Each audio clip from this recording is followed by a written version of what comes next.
Hey, you guys, welcome back to the Medicin Podcast. My name is Mimi, and I got my love, my beautiful man here with me. What is going on, everybody? God, I'm so stoked to have this episode finally coming out. We've been talking about it forever. We had Mark on. Mark is one of the OG Medicin guests. Yeah. And what's crazy is from the time you were on, you have since moved close to where we live, and we've become just freaking awesome friends. And I thoroughly enjoy our time and our conversations together. So it was inevitable that we get you back on the podcast, jump through some of your more recent work, and reintroduce everybody who listens to the Medicin to Mark Wooding. Welcome on, man. Thanks for having me. And I'd like to say that you two are a big part of the reason why I actually chose to move down to San Diego, because I'm like, people down here seem so happy and healthy and smart.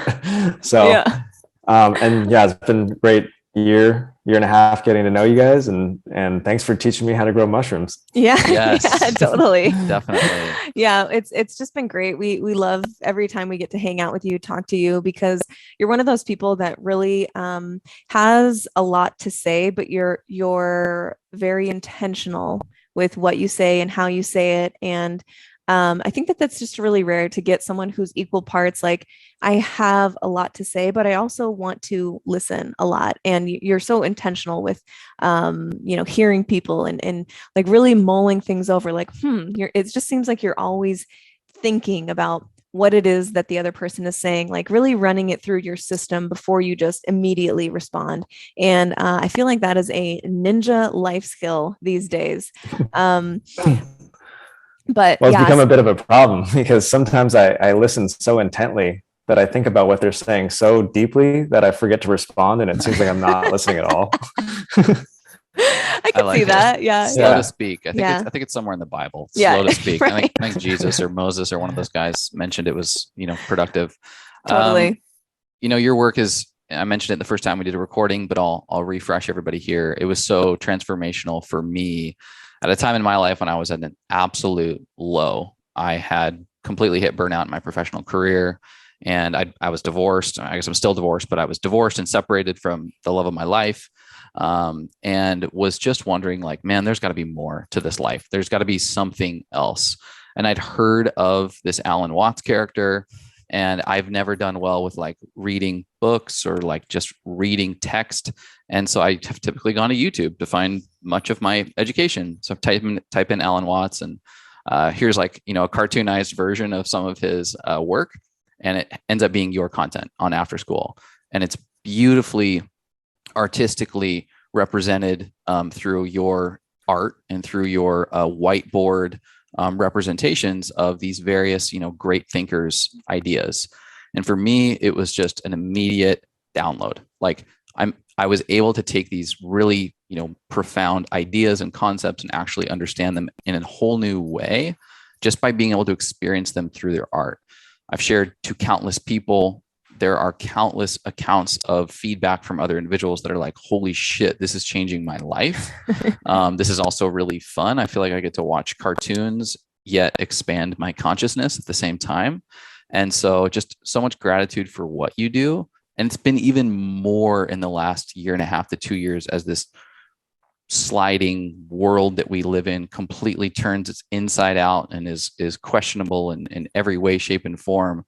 To have this consistent database of information that can just grow the human experience and pose questions that we all should be asking, it's really invaluable. And I'm so stoked that we get to share a little bit more of what you do today. Wow. Thank you. That is incredibly humbling to hear. And I never really imagined where this would go. It just kind of started intuitively, just sketching and drawing and asking the same questions that you were asking, seeking the truth, and just kind of pulling that thread of my curiosity. And you never know where it'll take you. Yeah, I love that. I mean, for me, I was introduced to your work through Chase, and immediately I was like, this is play. And as adults, it's so easy to just forego different forms of play in our life, and it just seems sort of like trivial, but there's a reason why children are so creative and so happy and so carefree. It's because one of the reasons, I believe, is because they involve themselves in play on a regular basis. And not only does it seem like play for you, so this creative artistic expression that you get to call work, but also for the watcher, for the listener, for the viewer, you can't even you can't anticipate what it is that you're going to draw next. Every representation of taking multiple different concepts and putting them into this beautiful nature scene, or this way of looking at technology, or the dominating culture, or whatever it is, it's just mind-boggling the way that you are able to bring these concepts together and then make it also fun for the viewer. And the viewer has no idea, maybe they don't have no idea, but they forget that they're learning about really intense, deep concepts, and they're able to kind of just take it in with art, which is so much more meaningful than just listening to a lecture. So there's our gushing over Mark and how much it's impacted our lives and the people that we have shared it with. But just you are one of the most amazing artists I've ever seen in my life, for sure. Aww. Thank you. Yeah. Wow. I don't know what to say. Thank you. I mean, you guys are amazing. And you have opened my eyes up to so many new topics, and definitely really inspired by what you guys are doing. And it's been fun watching you grow. Yeah. Thanks, man. And when you were saying that, it kind of reminded me of this Carl Sagan quote. I can't say it word for word, but it's pretty famous, where he talks about what his experience was like going in and talking to kindergartners on the first day of kindergarten. And all their questions are so deep. What is a dream? Why is the sky blue?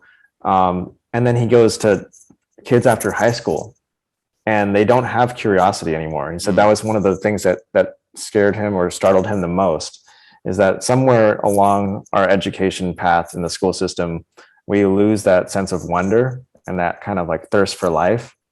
And Carl Jung, who I'm do a lot of content around, he proposes that the whole goal, the whole purpose of adulthood is to rediscover that child you left behind. So the first half of life is you're all potential. You're nothing.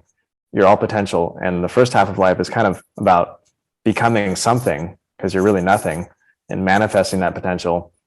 But then the second half of life is really rediscovering that child. So you can kind of when you combine capability with imagination, that's where you get incredible creations. I love that combination of capability and imagination. That's awesome. No, it's perfect. We'll be talking about a ton of that stuff today. The ego, we're talking about authority and these programs that have kind of put us off course, if you will. So what we did today to structure the episode, hey, if you're listening, guys, on audio, you're really going to want to check out the video for this, because we're going to be sharing clips from 4 different pieces that Mark has put together over the last year or so that have been extremely relevant in the world that we live in today. And the animations are speak significantly louder than words. Yeah. So you're really going to want to check these out. They're clips from the full episodes.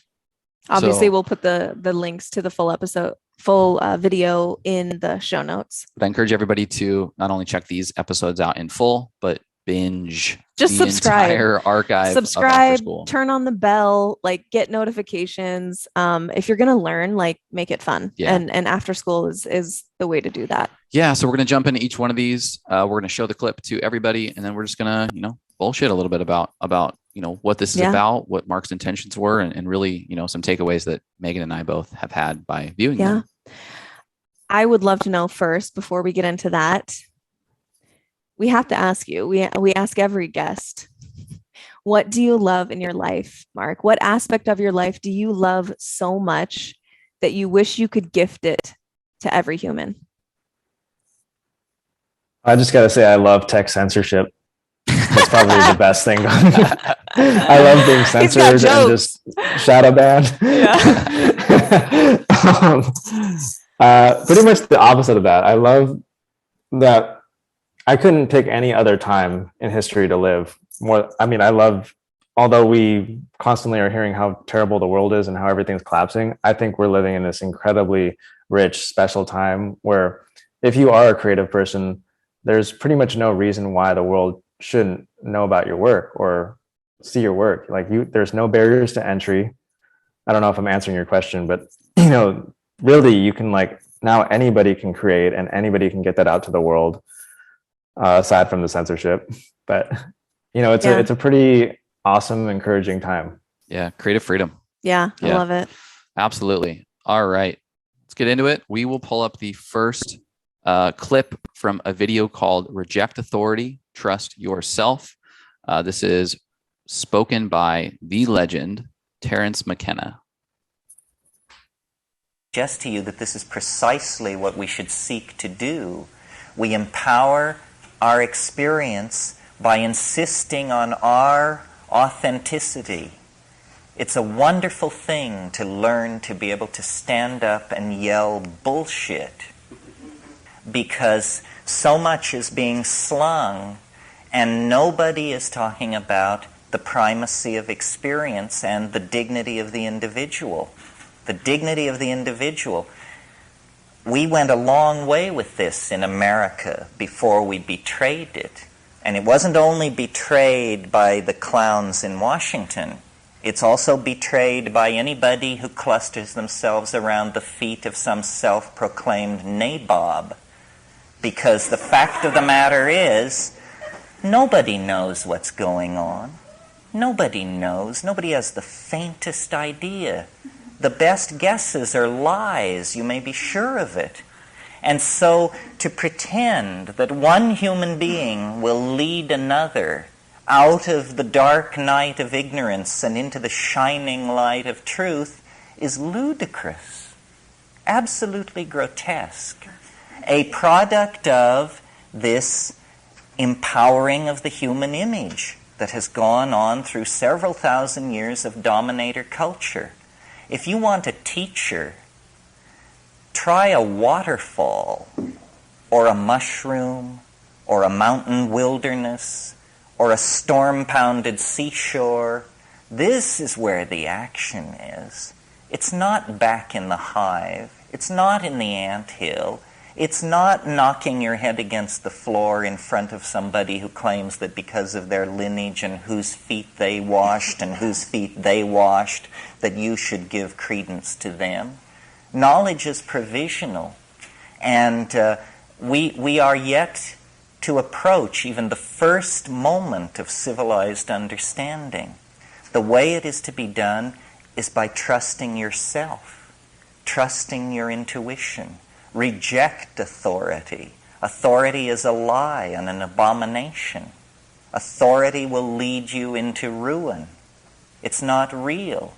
And it isn't, we wanted to put the whole thing on all of these because it's all so good. But I think, it's a really powerful clip talking about, authority and these different concepts that we all kind of are born into and just accept because everyone else does. Yeah. So let us know, Mark, what was important about this for you? One, Terrence McKenna is has the voice of, Templeton the Rat from Charlotte's Web. I used to put his lectures on as I fell asleep at night and would wake up with his voice reverberating in my brain. But I absolutely love this guy. And what was it about this clip or this video, specifically this piece from him, that you really resonated with and then hoped to resonate with the viewer? Yeah, well, I'm a big fan of Terrence, and there's a quote from him that I always write it out. I always put it in my posts. I've probably said this quote more times than any other quote. And it's, if you don't have a plan, you become a part of somebody else's plan. It's such a simple sentence, but it clearly lays out we have our conscious mind. And if we use our conscious mind, we get closer to our truth, our wishes, our desires, where we want to go in life. When you think about what you want to achieve, that's a conscious thought. But most of the time, we operate on the subconscious mind, where we're not thinking about, we're not aware. We're kind of just scrolling, or we're just on autopilot. We're just playing out these programs and conditioning that these programs have been drilled into us. And so I think that message really resonated with me because it was about using your conscious mind more and kind of rejecting these puppeteers that make plans for you. And it's kind of like saying you don't need to join a side. You don't need to be anything that people tell you you are. You know who you are, trust yourself, and you are your own side. And I'm pretty sure I released that kind of at a funny time. It might have been right before the election. I'm not sure. It was a few years ago when everybody was, I mean, we're still super divided, but it was where everybody was just like trying to figure out what side you were on. And I was like, stop worrying about what side you're going to pick. Just make your own side. So that was kind of the idea. That was, I think, the first time that we really hung out with you. I remember you saying that, like, you don't have to pick a side. Be your own side. Pick your own side. What are your thoughts? What are your opinions? And I know this is something that's like a core value of yours just by us being friends with you, but also there is a common theme in the videos that you choose, which I think is one of the reasons why they all resonate with us so much, because it's a theme of our podcast, which is turning the individual back into their own intuition, back into their own self, soul, whatever you want to call it, and away from maybe some of these structures that would take your power with or without you knowing it. And so I think that's one reason why we resonate so deeply with so many of your videos. Yeah, I think a quote pulled out of that from the clip is, the way it is to be done is by trusting yourself, trusting your intuition. Reject authority. Authority is a lie and an abomination. Authority will lead you into ruin.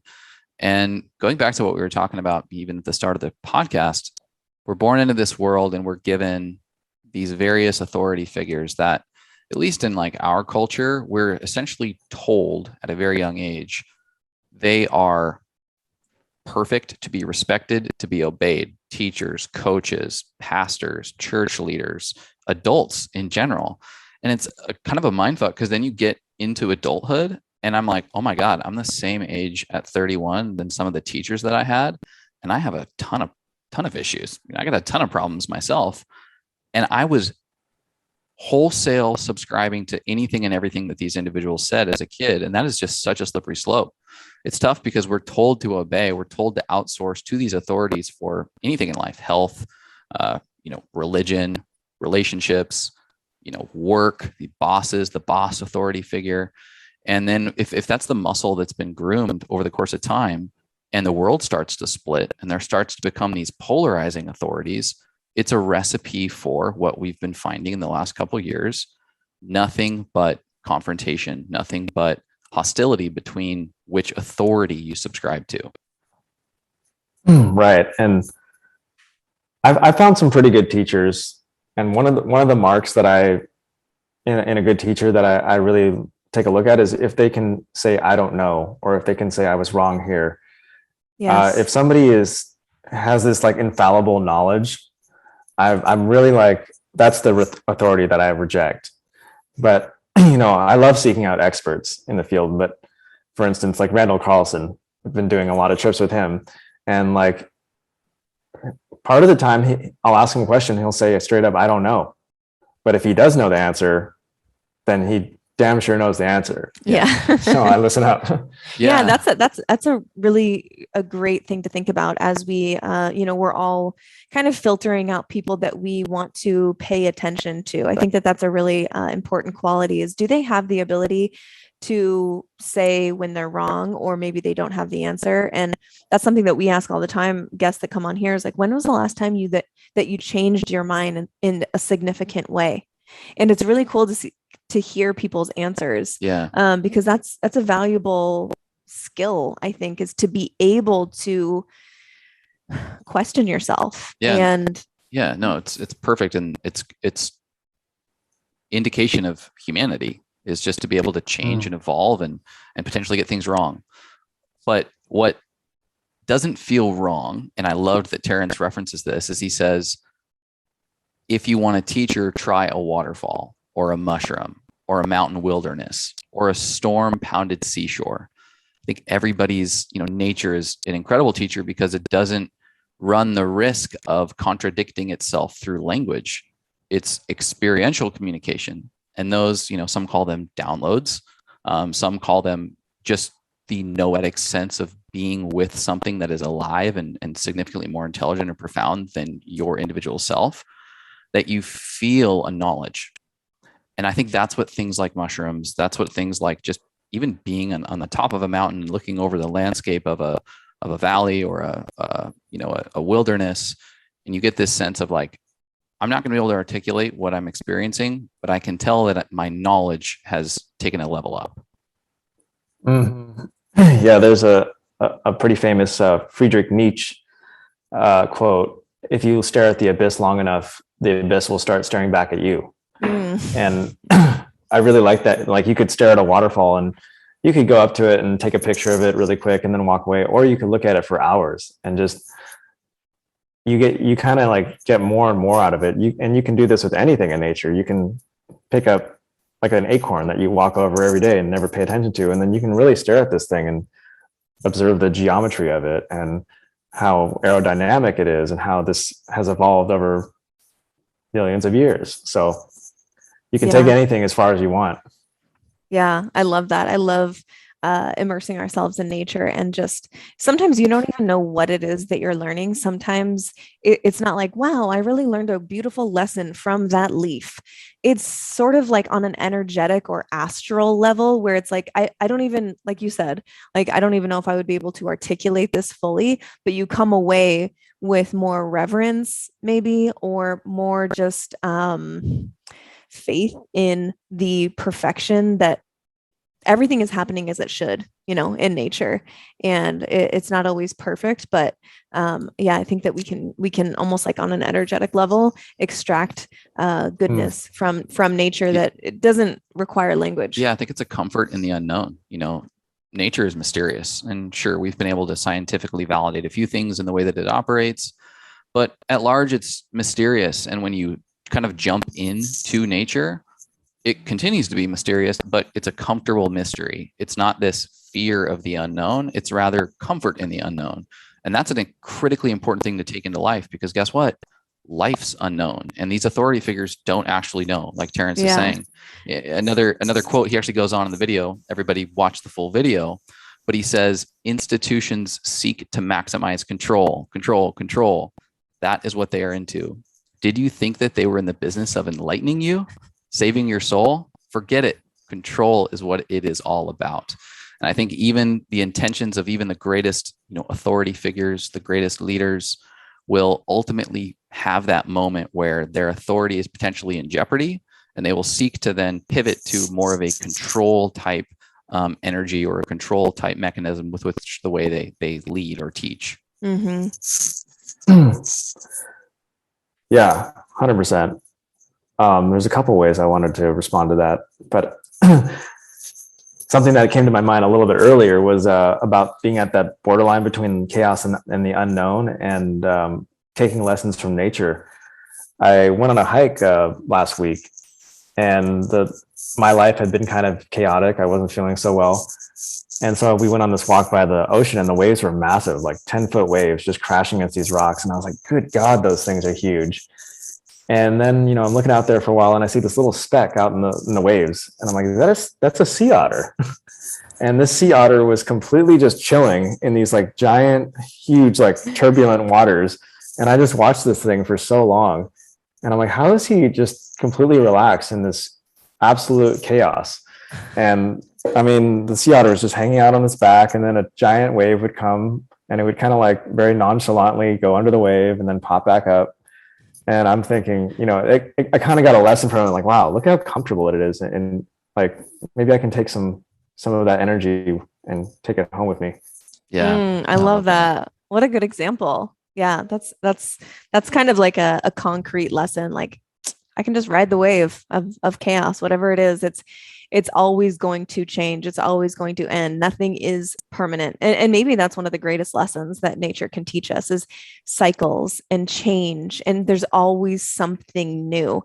This is never going to be the eternal state. It's always changing. Mm-hmm. So no matter what you're going through, it's going to be different sooner or later, whether that's good or bad. Yeah. Terrence McKenna said that the greatest lesson from psychedelics is that nothing lasts. Just understanding that nothing lasts. Yeah, definitely. Perfectly put. Any closing thoughts before we move on to video number 2? Let's do the next one. All right. Let's do it. Thank you, Terrence. Moving on to the illusion of money, time, and ego with the one and only Alan Watts. Well, I have a sort of suggestion, and that is this: that before we decide either to save the planet or to destroy it, we pause for a moment of silence. I don't mean that kind of grim silence which one observes when somebody says, such and such a famous person has just died, and we'll observe a moment of silence in his honor, and everybody frowns and thinks very serious thoughts. That's not silence at all. I mean real silence, in which we stop thinking and experience reality as reality is. Because after all, if I talk all the time, I can't hear what anyone else has to say. And if I think all the time, and by that I mean specifically talking to yourself subvocally inside your skull, if I think all the time, I have nothing to think about except thoughts. And so I'm never in touch with the real world. Now, what is the real world? Some people have the theory that the real world is material or physical. I say it's made of kind of a stuff. Other people have the theory that the real world is spiritual or mental. But I want you to point out that both those theories of the world are concepts. They are constructions of words. And the real world is not an idea. It is not words. Reality is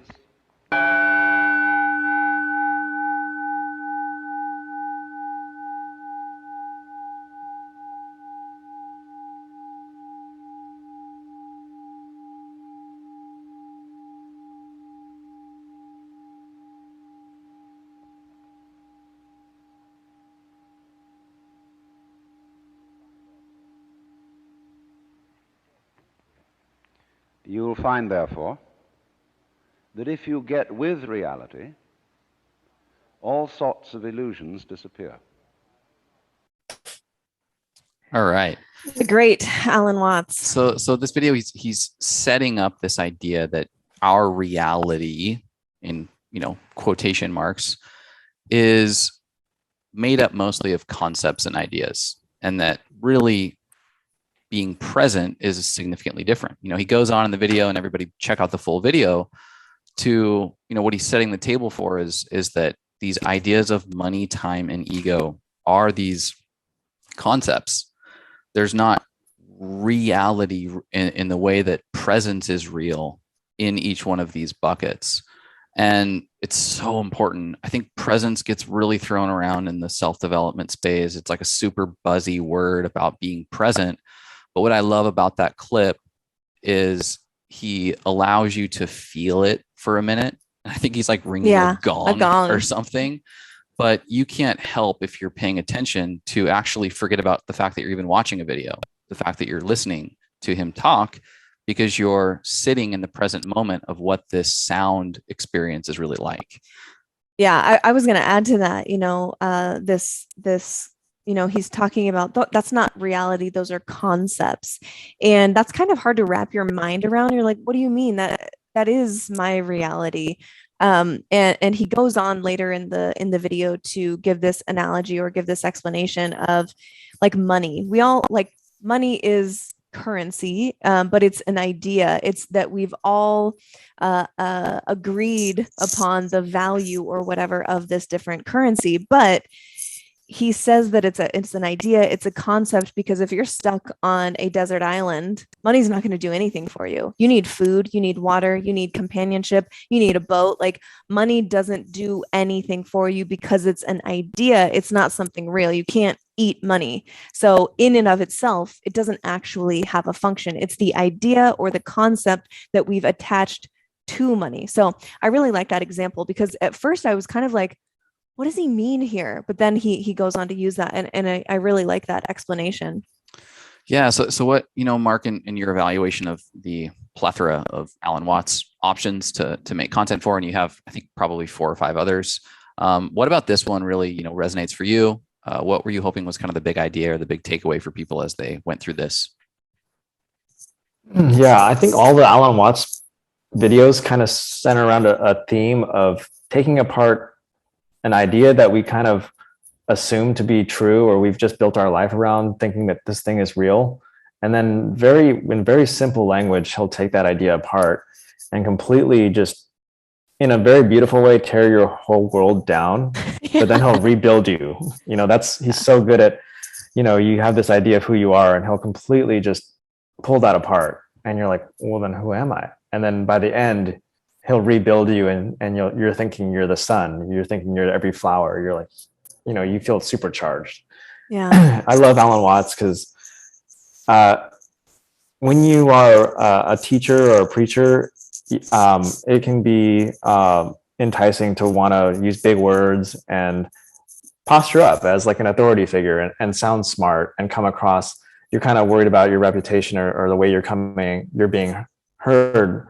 But Alan Watts is really, he's so gifted at simplifying things into very simple language that, I mean, you can show that video to a 5-year-old and they'll get something from it. They might get more from it than a 50-year-old. And I think that was genius of him to, instead of using a bunch of words that are kind of clunky to describe what the present moment is, he just hit that gong and let everybody in the crowd kind of wake up. And that part was interesting because I was like, oh boy, what am I going to draw to represent that present moment?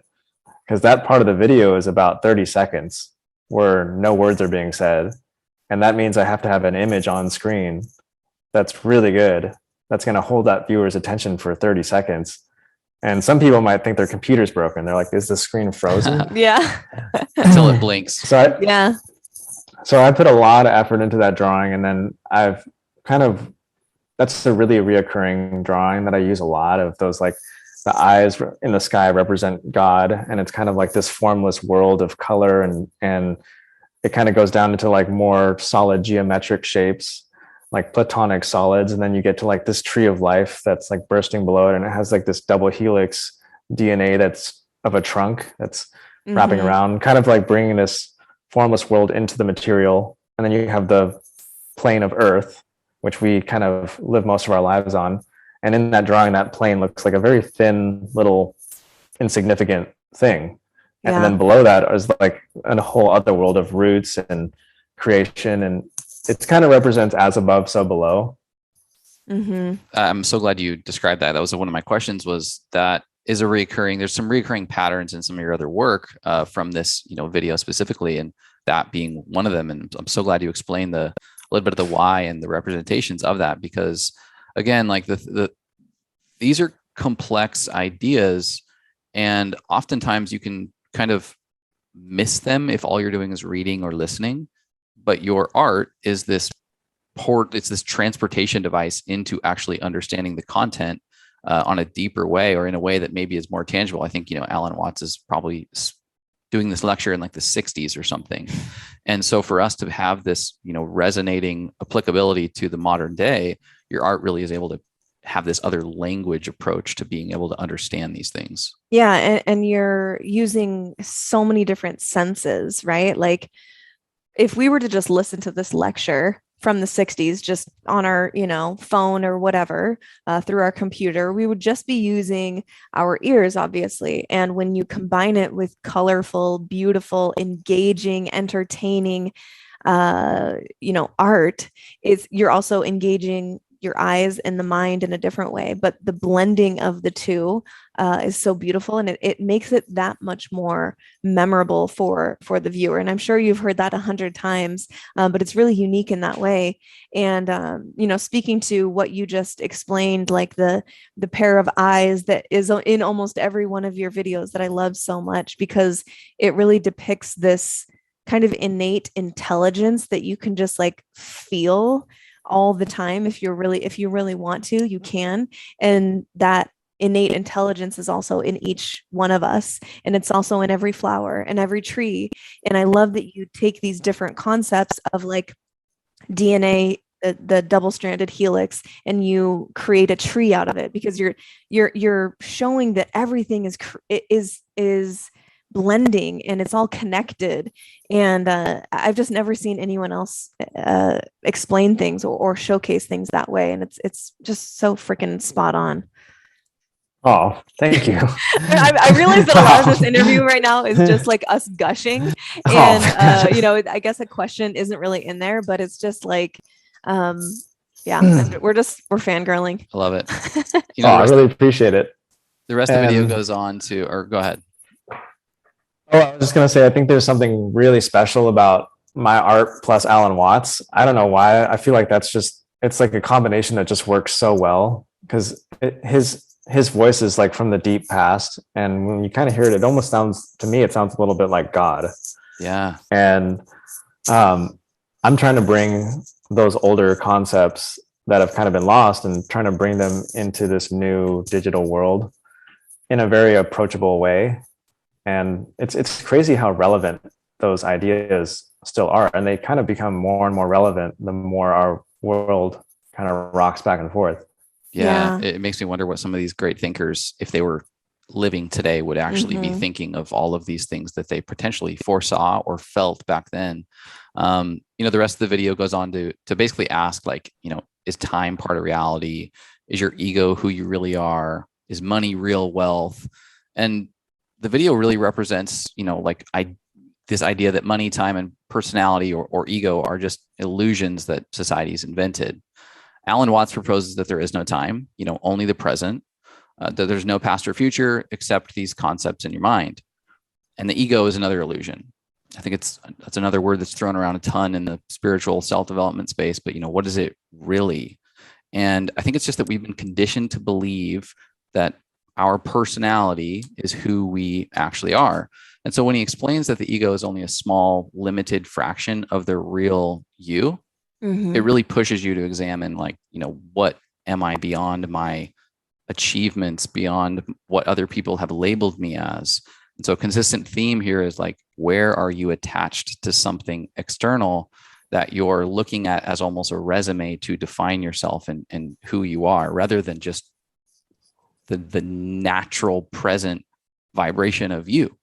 He talks about the same thing with money. You know, he uses the menu and the food analogy. Yeah, where money represents wealth the way menu represents the food. Exactly. And we're living a life where we're more concerned with the menu than actually experiencing the food. We're more concerned with what we appear to be versus experiencing ourselves in authenticity. Yeah, absolutely. And I think a lot of people are waking up to that now. I mean, especially with what our money is currently doing. Yeah, people are kind of like running away from money, you know, in a way, and trying to figure out all these different avenues to put it into. Yeah. So I'm curious, you know, a question that's just popped up in my mind is, you've listened to how many, probably 1,000 hours now of all these different great thinkers that really talk about the illusion of things like time and self and ego. How have you changed? How have you changed your view of yourself by working with these thinkers and teachers? And then really, I mean, you have to get, your work is intimate. You're displaying their ideas through your hand. How have you changed as you look at yourself or interact with yourself after interacting with all of these teachers? Well, I think I've become a lot more self-aware, but it's really hard to like assess yourself. This is part of the awareness. It's very easy to assess others. Yeah. And say, oh, I see you've changed, but it's difficult to see it within yourself. But you always, you know, each day seems pretty much like the day before, but you look back and things are so different 10 years ago or 20 years ago. So, let's see, how have I changed through the course of this journey? I guess if you go back to my very first videos, I'm almost like, who was that guy? You know, and I've taken things so much deeper, and I know that I'm not finished. You know, the ideas that I'm at right now will probably be quite shallow to me in like 5 years. And I've kind of taken down a few videos, and I've changed my mind on big things. I used to think that humans were kind of like the saviors of the world, and this was like our garden. And now I'm quite convinced that we're just kind of like living in this world, and you know, the earth does not need us to save it. Although, you know, I'm a big fan of conservation and protecting the nature. You know, we're just kind of like visitors here. And the nature does not need us to like take care of it. You know, nature, we are an insignificant little speck in the grand scheme of things, in the grand scheme of time and space. So, but at the same time, that speck is everything. So it's kind of like you have these two conflicting ideas. That's another thing, as I try to look at contradictions within myself. And yeah, that was a terrible answer, I'm sure. No, I love it. No, it brings up so many things. I think like anything that's true is also a paradox, right? Like it also, truth of something like innately has polarity in it, inside the truth, embedded, impregnated inside the truth. And what you're just saying is like, nature doesn't depend on us to thrive. It's going to, like, you take humans away and nature would just reinvent itself. It would reinvigorate itself. It doesn't need us to thrive. But it also like does need us to take care of it while we're visitors here. So there's like two conflicting things. So I totally hear you. Yeah, it's like humans are the narcissistic parent in a family of nature that includes a lot more than themselves, but they think the entire world revolves around them. And we've been an abusive narcissistic parent to the world that we get to live in.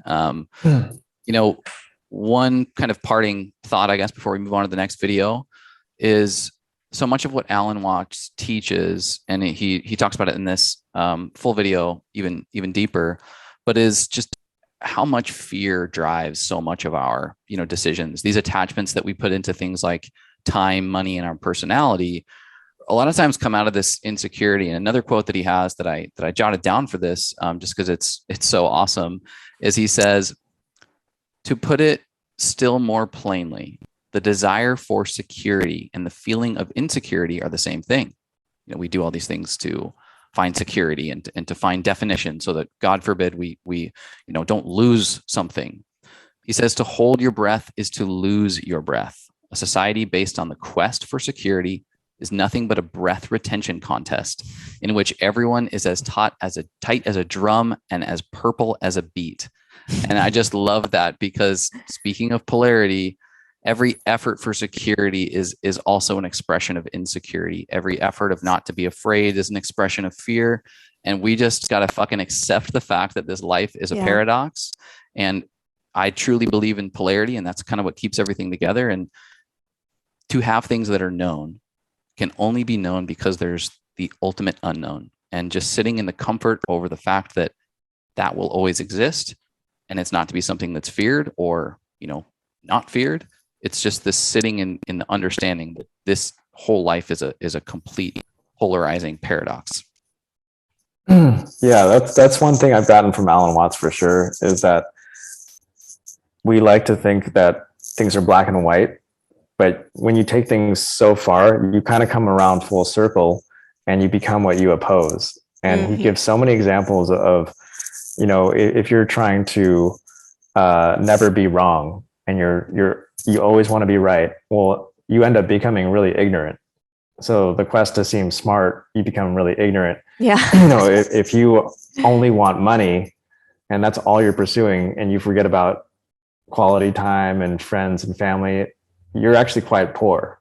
You're quite empty. And there's all these, you know, I could go down the list. I'm blanking on some examples, but pretty much any movement that's like anti something, if it goes anti hard enough, it kind of becomes that thing. Mm-hmm. Yeah. Yep. So true. Perfectly put. We're seeing that everywhere. Yeah. All right. Moving on to video 3. Thank you, Alan Watts. This one is called The Benefit of a Mental Breakdown with two homies, Joe Rogan and Duncan Trussell. That's it. Fuck, man. And it's like, then that gets inside of you, and now you're just a turbulent, you have a turbulent self that has digested a version of the world that's only half true. And so because of that, you're going to be half a person because you're not looking into like your own, whatever the fuck you are. You ever have a friend go crazy on you? Yeah. I've had friends that like legitimately lost their mind. I can't talk to them anymore. Like you would talk to him about events, and his version of events were just like so not what actually happened. And you'll go, oh, this is a person that's lost their marbles. People that just can't keep it together anymore, and for whatever reason, whether it's a combination of life stress and biological situation, whatever the fuck they've got going on, uniquely in their own brain. But some people just all of a sudden not there anymore, not keeping it together. The brain is an organ and it malfunctions, and sometimes you go nuts, and you get stigmatized for it, which really sucks because because that just adds to the problem. Like if you see somebody in a cast and you're like, oh, what happened to your arm? And they'll tell you, oh, whatever, I fell down. But you talk to someone who's been like hospitalized for a few weeks and they tell you, yeah, I had to go to the hospital. I had a nervous breakdown. I went crazy, shit my pants, threw my dog through a window. You're like, you want to be compassionate, but there's some part of you that's like, oh, now this is a crazy person. It's like, it's just something happened. The operating system temporarily crashed. And quite often, I think that could be a very good thing. I think that having your personality or your ego or crash can often mean that you were trying to be somebody that you aren't. And some people invest so much energy in self-defining. They just want to be something, they since they were a kid, their mother was telling them you should be like this, and then they try to be like this, and they hold up this thing. They're always working to hold up this giant tail feather, and their arms start shaking, and then they can't hold it up, and that's when they have like anger outbursts, or suddenly like their friends are like, you turned into someone that I've never met. I don't even know who that is. It's like, no, that is, you met them. You met underneath the tail feather, the seething sea of anger and disappointment and sadness. You met that thing that they're trying to avoid by looking up at this mask that they're holding up to the world. But that fucking seething sea of disappointment and anger and horror and sadness, that's where it's at, man. You got to go into that thing. And for some people, the only way they can go into that is by having a full-scale nervous breakdown, because then they can have permission to dive into that awful vortex of darkness, because underneath that vortex of darkness is paradise. Underneath that's love and happiness and joy and connection and tranquility and all that stuff. And everyone thinks that the way to get to that point is by avoiding this awful black forest that surrounds the Garden of Eden, which is inside everybody. It's inside everybody. It's there. It's there. But until you address the internal structures that you haven't acknowledged, you're always going to go back to that place where you find yourself morose and depressed and angry, and you don't know why. You always go back to that place until you sit with the sadness inside of you. You have to do that. Well, you're just Love Duncan. Loved the LinkedIn invite in the middle of the video. That was great. I absolutely love Duncan Trussell. He's a bucket list guest for this show. He is a philosopher of our times. I love that. It's a great transition off of Alan Watts, who's very elegant, and we got two bros just bullshitting and probably smoking some weed and just talking about the meaning of life. And this one is so fun because it gives approval for this thing that humans dread so much, which is, God forbid you lose your mind a little bit. God forbid you have mental illness, or you have moments of these deep valleys and these dark spaces in your life. And it's looked at like it's the ultimate failure, yet there is profound breakthroughs in so many of them. You know what, for you, Mark, comes up when you watch this video? What was it like when you were, artistically representing this conversation between Joe and Duncan? Yeah, I've always been drawn to comedians, and like so much of my channel deals with like deep philosophies or scientific ideas. And I find that comedians are such a nice breath of fresh air, yet at the same time, they really touch on these dark truths. Like I've done George Carlin.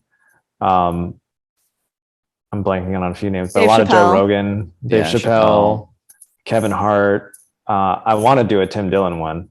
I sent him a message, and he's busy right now, but Tim Dillon is hilarious. But while he's super funny and he's like very free with his words, he also is incredibly smart. So I've gotten a lot out of his episodes. But it's been a while since I've watched these, and just looking back on that one, it's pretty funny. Like I was just straight up chuckling the whole time. Yeah. Duncan is such a funny guy, but like that he's like been through some stuff, and that's why he can talk about it. Yeah. One thing I pulled out there is having your personality or your ego crash is a good thing. Like this is just permission, everybody, that midlife crisis, or which happens like 12 times in a life, and everybody thinks it's just like one time, but it can happen all the time. The seething sea of disappointment, of anger, of sadness, that is where it's at, man. That is what you have to go into. And a mental breakdown is permission to finally go into that. Underneath that vortex of darkness, he says, is paradise, is love, joy, tranquility. Yet we all avoid it, and we're scared of it. And I think as the video goes on, Joe starts to mention that if we can start looking at these things like they're not red flags, they're signs of a potential breakthrough. These moments where you feel like you're having an ego death, a personality conflict, is a good indication that you're not doing something that is aligned with your core purpose or your core mission. And so if we can start to like reframe mental illness into just feedback that our intuition is giving us, that we may not be doing what we sort of are called to do in this life, it can be a little more inspiring to just live life at large. Yeah, you said it. Yeah, that was a fun episode, and I try to mix it up between like really heavy, serious topic, and then something extremely light and something kind of funny. So yeah, that kind of just reminded me that maybe it's time to get back to some of the lighter, funny ones. For the last like 2 years, we've been inundated with all the pandemic stuff, and like literally every single expert's take on whatever field they're studying is that this is going to be the end of the world. Like you can go to climate change, you can go to pandemics, you can go to plastics in the ocean, you can go to like like every forecast leads to like the end of the world. And it's like, for me, I'm exhausted of it. Like, so I really don't want to beat that drum of like the world sucks and like everything's collapsing too much. Actually, I'm kind of over that. Like I want to just make things that are more about positivity and spirituality, but you definitely have to explore the dark side. Like, like what Duncan Trussell says is that you have to, and Carl Jung talks about this a lot too, is you have to explore that shadow side. You need to, it's so important to know that good and evil is not external. It's all within your own heart. And if you are pointing the finger out at the external world and saying that's bad, that's evil, that kind of just shows your lack of awareness of yourself, that you don't know what you're capable of. So rewatching this clip and just what you were saying, Chase, at the beginning of kind of our breakdown reminded me of something that Paul Chek told us when we were at a workshop of his, and he posed this question, and he said, if you could wave a magic wand and only keep the wisdom that you've attained through happy times, like birthday parties and magical psychedelic sex and all these joy-filled activities, right? Think about all the wisdom that you've acquired from those type of happy, joyous, exciting events, right? Now think about all the wisdom that you've gained due to pain and manipulation and heartache and negativity and things that have gone wrong in your life that you have then had to learn from. If you could only keep one set of wisdom, which would you want to keep? And everyone was just like, oh my God, it gives so much purpose to negativity, pain, the dark stuff that's within us, Like it has to exist for us to continue to learn about ourselves and to continue to gain wisdom, I think. And I just love how he depicted that. And this clip really reminded me of that, where it's like, we don't, yeah, of course, we don't want all of these horrible things to happen to us every day. And like, we want to enjoy life, but it does give you a bit of a reframe when something negative is happening in your life. That's like, damn, this really sucks right now. But in a year, I'm going to look back and think, holy shit, I learned so much from that experience. Yeah, no, you said it, Mark. Yeah. It's being able to properly evaluate these dark times. I think in the self-development, spiritual space, oftentimes we bypass that. We bypass the ickiness of what it feels like to kind of be in the shitter. Or we do the opposite, which is chronic pessimism and negativity, which leads to like the world is ending type mindset. And you wake up every day thinking that not only is the air that I breathe going to kill me, but it's also, you know, everything that I watch on TV is propaganda. And I'm not saying those are wrong. I feel that as well, but it's not allowing that to sink into your psyche and your perspective and the decisions you make on a daily basis. So it is this happy medium between not spiritually bypassing and kind of like chronic positivity, realizing that if you sit in the darkness for a minute and just take inventory and observe about what's going on, you can actually take those realities. And we've been talking a lot about polarity. Understand that polarity exists so that if you're sitting in the darkness, it opens up the potential for something to be lighter, to be better. And that it's a matter of stepping out of that and realizing what are the steps to get to this, you know, potential for polarity, this potential for something lighter. And I think that's, you know, really what you were speaking to, and obviously what these guys are, you know, joking about, but in reality, just really profoundly laying out the fact that we can just turn these things, despite how shitty they are, into something greater. Yeah. So we learn a lot from our suffering, it seems like, especially what Paul Chek said. But, you know, you can suffer dreadfully or you can suffer voluntarily. Yeah. And so you're going to suffer no matter what, but you can choose your suffering. You can choose your sacrifice. So, you know, you might as well suffer to get to a great goal. So, and then face all that adversity voluntarily. That's something I got from Jordan Peterson and Tony Robbins. Tony Robbins says, life can either happen to you or for you. So you can look at all the things before you as, oh man, this is just, why is this happening? Or you can say, all right, this is like my curriculum for my soul. Mm-hmm. Yeah. Oh, that's great. Earth lessons. What are we here to learn? How can I take this situation or event, and what sort of evolution is it nudging me towards? Yeah. Yeah. You know, one last takeaway for me on this one, they go on in the video to give another example. You know, so much of this is, and it's been a consistent theme throughout our conversation, it's attachment. It's attachment to labels and to identity. And they go on in the conversation to say, they're using an example of what they call the artist in the closet. Some people are fucking accountants, wearing suits with their ties on tight. They're organized and disciplined, but inside they're probably painters. It's better to be an honest street sweeper than a dishonest king. And that just strikes a massive chord with me. I'm a former CPA. I'm a financial consultant background. I wore freaking ties and like dressed up like with the suits, boardrooms on the top of skyscrapers. Hard to imagine now. And because I was fucking miserable. And I was miserable. So this resonates deeply as we move into growing this podcast and having conversations, you know, with people like you, Mark. And it's just more artistic. It's more myself. And I had to go through this ego death to get there. And that was, you know, my health completely bottoming out, getting divorced, and some of these other things that if we can just like, we don't have to go through these shitty moments in our life, although they're profound and can be really, really beneficial for learning. If you can just avoid like attaching yourself to labels, you're probably going to miss out on some of the pain and sorrow of having to go through a personality death.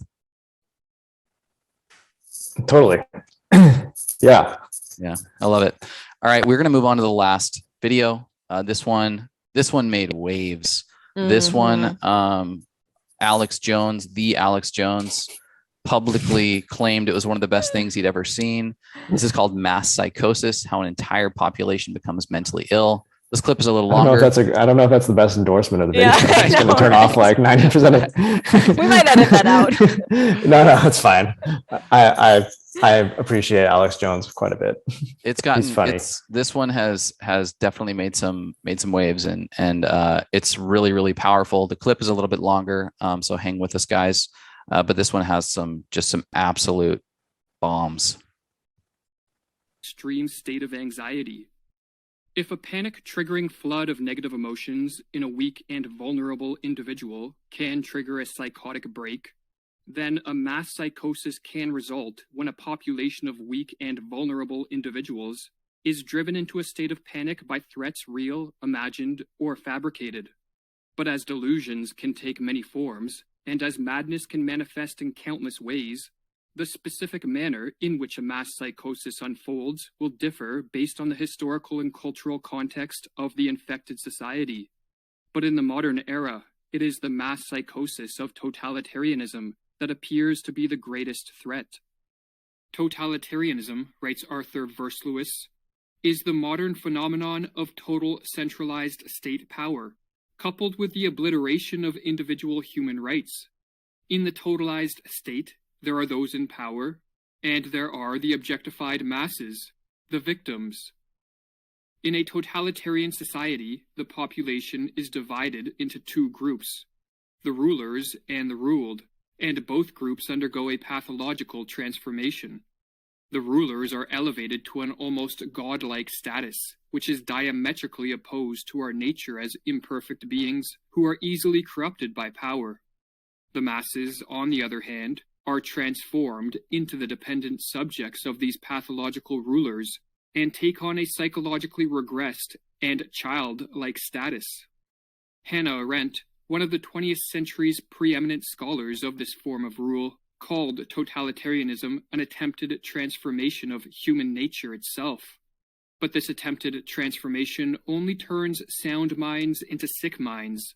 For as the Dutch medical doctor who studied the mental effects of living under totalitarianism wrote, "There is in fact much that is comparable between the strange reactions of the citizens of totalitarianism and their culture as a whole, on the one hand, and the reactions of the sick schizophrenic on the other. The social transformation that unfolds under totalitarianism is built upon and sustained by delusions. For only deluded men and women regress to the childlike status of obedient and submissive subjects, and hand over complete control of their lives to politicians and bureaucrats. Only a deluded ruling class will believe that they possess the knowledge, wisdom, and acumen to completely control society in a top-down manner. And only when under the spell of delusions would anyone believe that a society composed of power-hungry rulers on the one hand, and a psychologically regressed population on the other, will lead to anything other than mass suffering and social ruin. But what triggers the psychosis of totalitarianism? As was explored in the previous video of this series, the mass psychosis of totalitarianism begins in a society's ruling class. The individuals that make up this class, be it politicians, bureaucrats, or crony capitalists, are very prone to delusions that augment their power, and no delusion is more attractive to the power-hungry than the delusion that they can and should control and dominate a society. When a ruling elite becomes possessed by a political ideology of this sort, be it communism, fascism, or technocracy, the next step is to induce a population into accepting their rule by infecting them with the mass psychosis of totalitarianism. This psychosis has been induced many times throughout history, and as Mirlu explains, it is simply a question of reorganizing and manipulating collective feelings in the proper way. The general method by which the members of a ruling elite can accomplish this end is called menticide, with the etymology of this word being a killing of the mind, and as Mirlu further explains, menticide is an old crime against the human mind and spirit, but systematized anew. It is an organized system of psychological intervention and judicial perversion through which a ruling class can imprint their own opportunistic thoughts upon the minds of those they plan to use and destroy. Priming a population for the crime of menticide begins with the sowing of fear. When an individual is flooded with negative emotions, such as fear or anxiety, he or she is very susceptible to a descent into the delusions of madness. Threats, real, imagined, or fabricated, can be used to sow fear, but a particularly effective technique is to use waves of terror. Under this technique, the sowing of fear is staggered with periods of calm, but each of these periods of calm is followed by the manufacturing of an even more intense spell of fear. And on the process goes. Or as Mirlu writes, each wave of terrorizing creates its effects more easily after a breathing spell than the one that preceded it, because people are still disturbed by their previous experience. Morality becomes lower and lower, and the psychological effects of each new propaganda campaign become stronger. It reaches a public already softened up. While fear primes a population for menticide, the use of propaganda to spread misinformation and to promote confusion with respect to the source of the threats and the nature of the crisis helps to break down the minds of the masses. Government officials and their lackeys in the media can use contradictory reports, nonsensical information, and even blatant lies. As the more they confuse, the less capable will a population be to cope with the crisis and diminish their fear in a rational and adaptive manner. Confusion, in other words, heightens the susceptibility of a descent into the delusions of totalitarianism. Or as Mirlu explains, logic can be met with logic, while illogic cannot. It confuses those who think straight. The big lie and monotonously repeated nonsense have more emotional appeal than logic and reason. While the people are still searching for a reasonable counter-argument to the first lie, the totalitarians can assault them with another. Never before in history have such effective means existed to manipulate a society into the psychosis of totalitarianism. All right. That was one where it's like everybody's got to watch this whole video. Yeah, there are so must. many nuggets and important definitions. This whole video is just putting awareness of these indirect, things that could be happening to us while we experience life by these various power structures. This was extremely powerful for anybody who's ever watched it. I know this video completely went viral. Take us through a little bit your process for putting this together. After it dropped, what was it like, for you? Tons of feedback on this one. What were some of the themes that were coming up that you saw as really impactful? Take us a little bit through that whole process. Well, this one was exciting because the group I collaborated with was Academy of Ideas, and I've been wanting to collaborate with them for years. I love their content. They're probably my favorite YouTube channel. They put so much effort into their scripts, but they don't really have any visuals to go along with them. They might put some pictures or just some text. So I've always reached out to them over the years and saying, hey, I'd love to, animate some of your thoughts. And this one kind of just came together perfectly. They had been doing a lot of content around mass psychosis, and we decided to take all their content and just merge it into one superscript. And I remember seeing that script when they sent it to me, and I got chills while I was reading it, because I was like, this is big. I could sometimes, you make a video, you put it out there, you don't know if it's going to be a hit or not. Like this one, I'm like, this is describing what's going on. Everybody can feel that there's something wrong happening right now, but we can't put our finger on it. We can't describe it. And this so accurately just laid it all out. And it was just massive truth bomb after truth bomb, like you said. And so I really I put an extra effort into this animation. I put everything I had into this one, and it's 21 minutes, which is fairly long. Typically I used to do 2-minute videos, but now I try to make them over 10 minutes usually. But 21 minute, you think, oh, that could have been 3 videos. That could have been 3 7-minute videos. But I put everything I had into this, and pretty much when I finished it, I was just exhausted, because I put every image took hours and hours of just thinking about that image. And there's a lot of symbolism.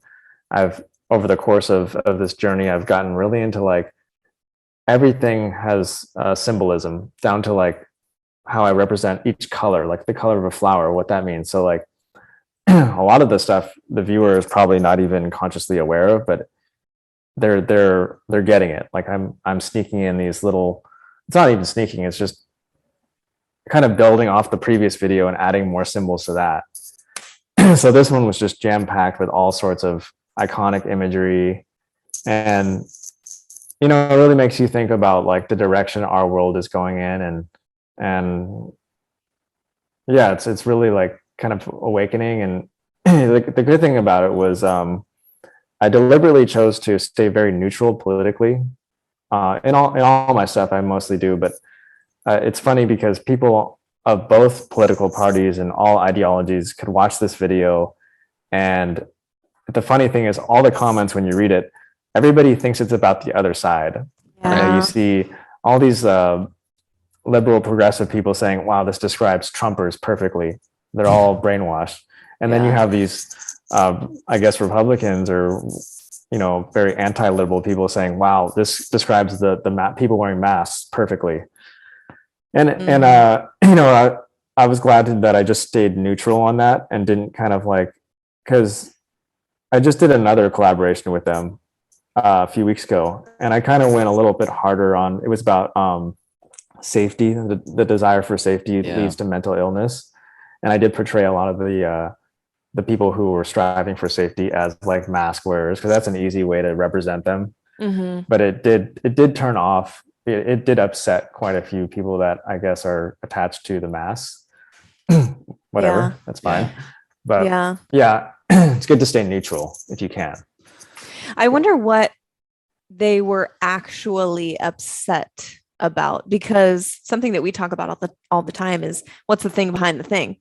Are they actually upset that you depicted, masks in maybe a negative light associated with someone who's trying to overachieve something like safety? Or is there something deeper? And I would venture to say that there is probably something, wherever you land. I'm just using this as an example.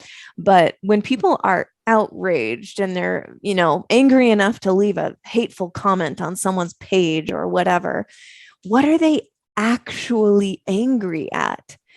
I would venture to say that some of them probably are angry at the fact that they're learning from your video and they don't want to. Yeah, I think learning that they've been subject to these types of control mechanisms, and that is triggering anger. And the default mode to respond to anger in our world is to blame. Mm-hmm. And it's extremely easy. We've almost been given like, hey, when you get pissed, here's the list of people you need to blame. And your parents, depending on what position you're sitting in, you usually have a camp, and that camp almost has like a flyer when you join the group. Hey, when you get pissed, you're gonna have this. This is your top 5 as far as like who you need to blame when things go wrong. Whether that's vaxxers, anti-vaxxers, Republicans, Trumpers, Democrats, conspiracy theorists, scientific supporters.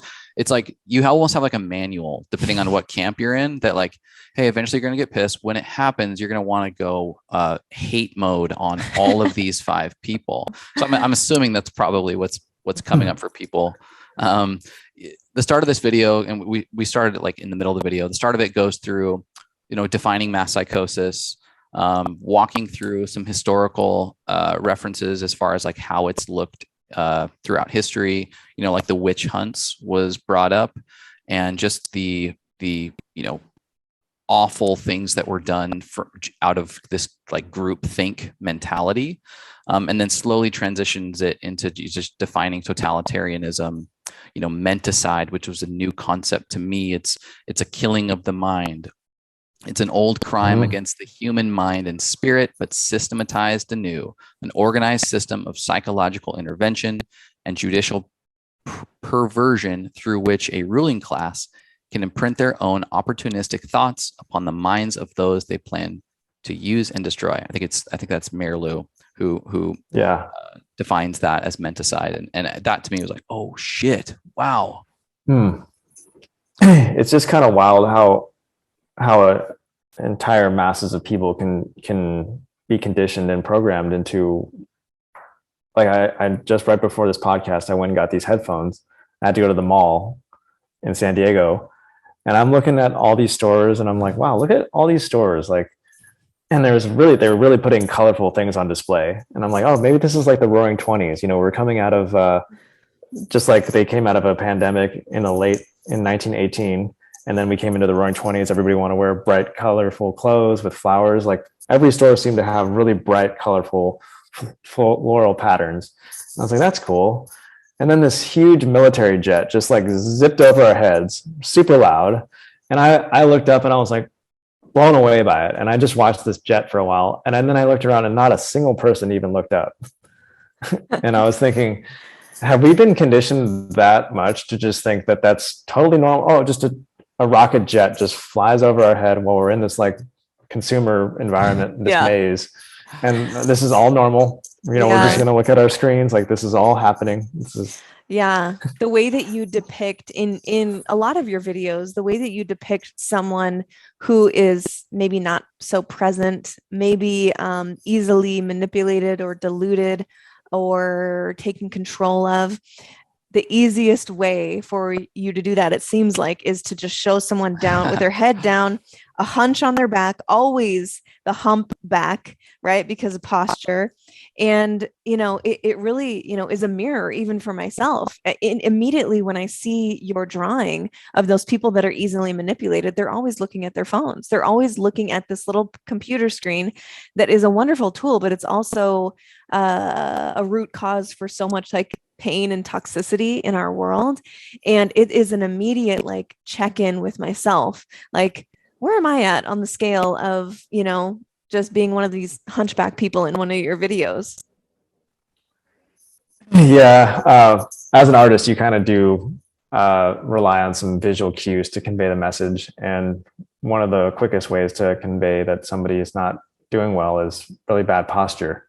And they're kind of breathing from their mouth. Yeah, their mouths are always open. They're always mouth breathing.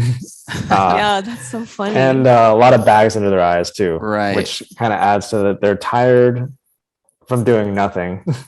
Yeah, it's true. One of the depictions I love is it's that archetype, that person who is hunched over and clearly you know, unconscious, but the top of their head's cut off, and there's, you know, these like robot arms dropping like a little Amazon icon or like a Facebook icon into CNN, into their brain. And I think that's something that hits pretty deeply for people in our modern world. All of this, you know, this entire video, it unfortunately, like, our clip had to be cut short a little bit, but we did mention this idea that things come in waves. And there's these periods of calm. And as you're even mentioning your story of being at the mall, where it seems like things are calm, like, hey, maybe things are better. You know, maybe we're rolling out of this thing. Yet in the background, there's a military jet flying overhead. And it's this idea, you know, I don't know for a fact, but it just seems like even in these moments of calm, and you're in this environment that seems safe and you know, abundant, there are these other things going on in the background, and that there could be this further narrative that is just continuing to get pushed up a scale of, you know, extremism and power control. And it's not to scare the shit out of people. It's just to bring awareness on the fact that, like, hey, be aware of your surroundings. Take note of certain elements of control that may be showing up in your life, and just get real present to how you can navigate this landscape without slipping into some, you know, control funnel of the powers that be in the world. And I think that's a big takeaway for me on this, and is just heightening my awareness, especially through the definitions that have been provided in this video of what may be going on that I can't totally see right in front of me. Totally. Yeah. The response from this particular video was like overwhelming.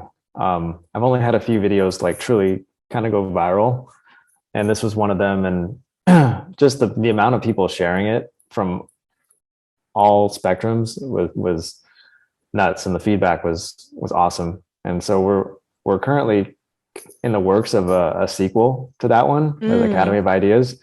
But clearly they work super hard on their scripts, so it does take a long time. So I don't know when that's going to come out, but it's definitely going to happen eventually.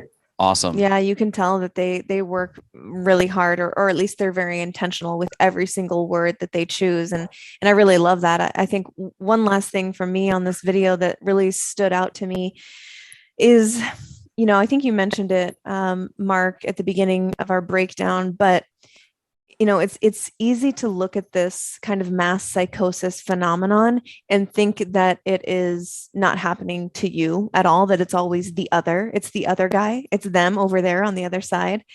And, some people may even deny that it's happening, right? Like, because it's easier to fool someone than it is to convince someone that they've been fooled.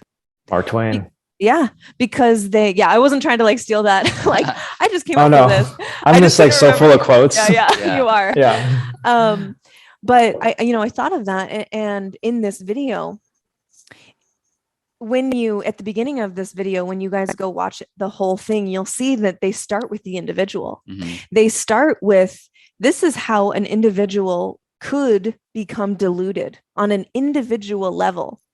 And it's showing you, the isolation and the, influx of external, ideas and concepts and fear, right? When you look at someone, you're like, okay, given the recipe of what this person has gone through, it makes sense that they would be kind of a little crazy. Like, they would be acting maybe out of character than they usually do historically. And when you distill it down to the individual, it's not so far-fetched at all. So why wouldn't it happen on a mass collective level?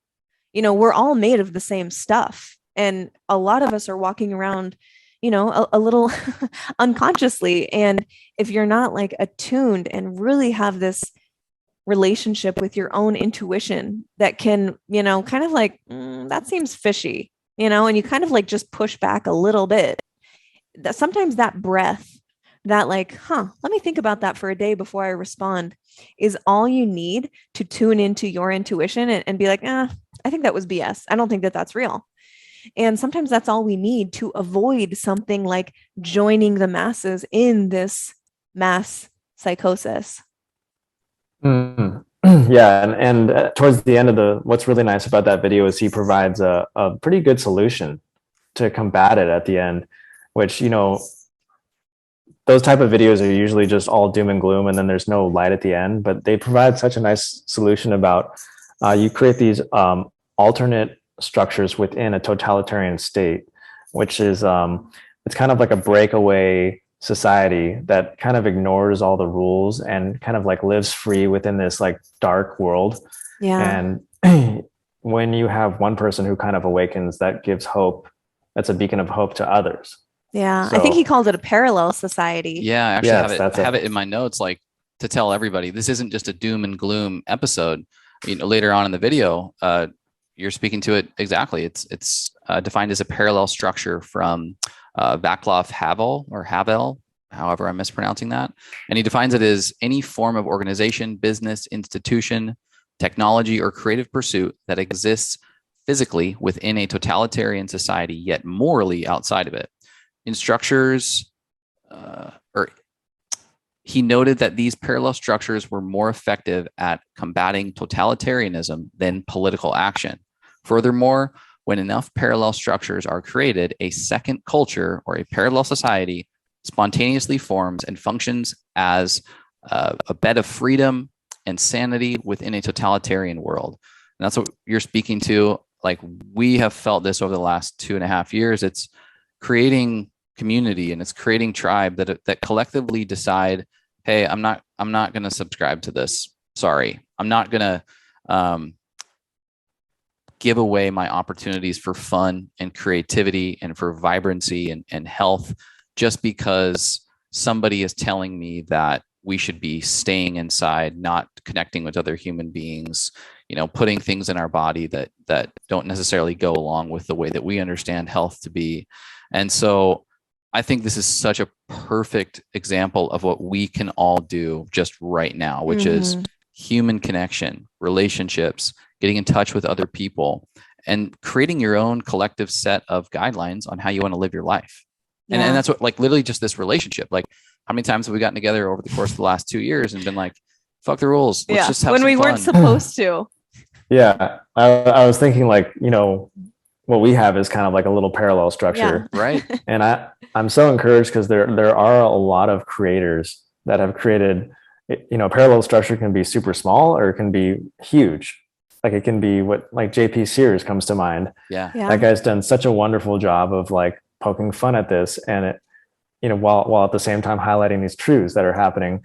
I actually think that it's because of comedians and people that are like Russell Brand that are pointing this stuff out, and Joe Rogan, that maybe we haven't had just like a wave of totalitarianism just sweep over us. Like it's these people that kind of stood up and make everybody else feel like maybe I'm not crazy. Okay. Mm-hmm.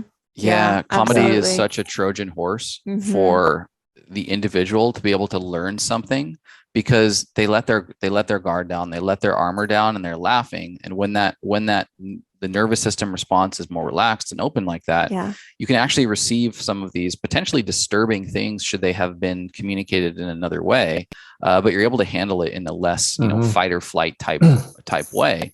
And I perfectly put. I think that through comedy and through humor, it almost disempowers the authority or the scary ruling whatever, because they're not capable of humor. Exactly. They can't even exist on that plane. It's like a boggart in Harry Potter, if you've seen it. It's, the way to get rid of this creature that comes out of this closet that's your worst fear. It's animating your worst fear, your greatest fear. The trick is to make something silly out of it, and it disappears. It turns into something that is like laughable. And as a total HP nerd analogy there, but it's I think a good example. Like J.K. Rowling has so many of these themes. She is on another level. Like she's tapped in, and she knows that laughter and community and breaking bread together, so to speak, is really medicine for people who are experiencing something along the lines of totalitarianism. And I just want to put an invite out there that the medicine can be a parallel society. And we want to create our own rules, and as Mark would say, create your own side. And you can be on our side. Come hang with us in this parallel society. That's right. That's great note. Yeah. You're invited too, Mark. You're part of it. You're one of the founders. You're one of the founders. You're a complete OG. I'm here for it. Yeah. All right, guys. That's pretty much everything we had today. Last closing quote pulled out of the mass psychosis video. It's from Thomas Paine. It says, "Tyranny, like hell, is not easily conquered. Yet we have this consolation with us, that the harder the conflict, the more glorious the triumph." We've talked about it through pretty much every video. There's this thing called polarity. There's this profound wisdom, knowledge, ability to gain insight through working through the shit, working through this darkness. So even if things consuming some of this content or even listening to this conversation seem like, Jesus Christ, like the world is coming to an end, this is the indication that there is opportunity, that there is goodness and light and new community and real relationships and abandoning labels on the other side of all of this. And so they're actually good things. Get familiar with them. Don't let them turn into a slippery slope down to pessimism, but rather pivot them into, stepping stones to something greater, something better. And I think that's the opportunity that we all have. So, yep, absolutely. Any closing words, my friends? Well, I want to hear from Mark. We've asked you these questions before, but I'm curious what your answer is today. The medicine, as you know, is all about building and creating a life that you absolutely love, and doing that through conscious relationships. And so I would love to hear from you what feels like medicine. We'll start with your body. What currently feels like medicine for your body? Well, I'm always a fan of exercise. That's been my top priority since day one. And I don't do anything with my day until I've gotten a good workout in. And that can be brushed off as like, oh, he's just trying to look good or something. No, it's kind of about like you're going to suffer no matter what, like we've talked about. So you should voluntarily seek out suffering. So like, go work out as hard as you can. Go to the MMA gym and get punched in the head, and then like, leave that gym, and the sun will be so much brighter. And like, you'll get some angry email from somebody, and after you've been armbarred 3 times, you kind of just, you're like, oh, this doesn't mean much. The guy that flicked me off in traffic, he's just having a bad day. Yeah. So yeah, exercise is a big one, and then pick a noble aim in your life. Just, you have one life, you might as well pick the biggest noble aim you can, and then just sacrifice everything to get to that noble aim. I love that. Noble aim. Gonna remember that. And what about for your mind? What feels like medicine for your mind right now?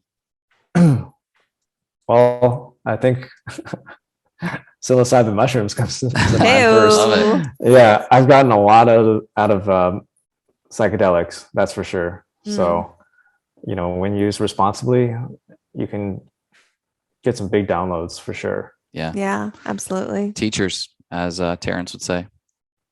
Lastly, what about for your relationships or relationship? What do you feel like is medicine for your relationship? Just being conscious, I think just being conscious of your partner goes so far. When we slip into the subconscious programs, that's how we fall out of love, and we start behaving in ways that are completely unfamiliar to our partner.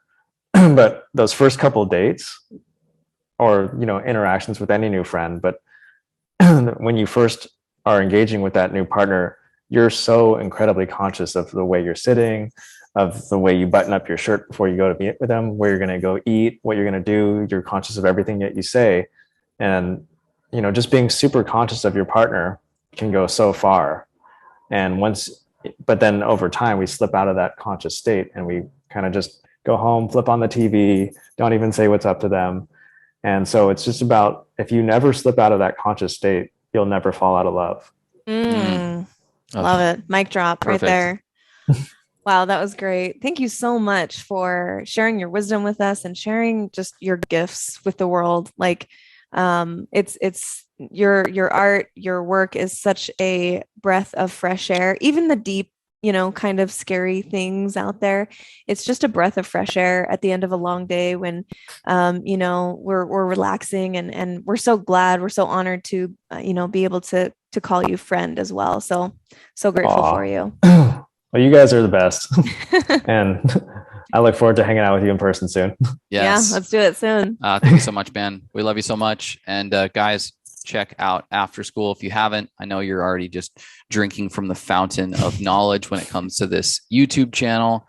But share with your friends, send Mark some love or some feedback if you feel so compelled to do so. And, he's not going anywhere as far as putting out great content and as far as being an extension of the Medicin podcast. So hopefully we can keep these awesome collaborations going. Yeah, we can put all the links in the show notes for sure. I mean, easy, just search After Skool on YouTube. And also something that I want to throw out there is Mark and After Skool have a Patreon, which we support. It's a couple bucks a month, but we really it's more about the energetics of what kind of world do I want to live in. I want to live in a world where people like Mark and ideas like this are being put out there. And so if something resonated with you and you really want to, put the amount of dollars that a Starbucks coffee would be towards someone like Mark, who's doing really amazing things, I just want to invite you to that. And if your intuition is nudging you there, that would be a really conscious and energetically positive thing to put your money towards. Oh, that is so kind. And if absolutely. the people out there are watching the video and they can see my studio, they clearly can see that I need the money. It is quite amazing. Love it. Yeah, it's really, quite amazing what you can these do. Expo markers are not cheap. Yeah. If Expo's not sponsoring you, they should be. Seriously. Come on. They're not. And I've written letters to them. Really? Wow. Well, thank you guys so much. We know this is a long episode. I'm glad you were here and listening and filling your day with this goodness. And if you loved it, if you liked it, we would love to hear from you. We love every single share and comment. If you can let us know, this was a different type of episode, and we like to know, what do you guys want to hear more of? What do you love? What do you wish was different? What do you want from us? We love delivering that for you. So let us know what you thought. Share it with your homies. Send it to someone you love. We appreciate every single share. It honestly helps awaken our world. No doubt. Yep. All right. We'll talk to you next time. Go spread some light. Bye. Thank you.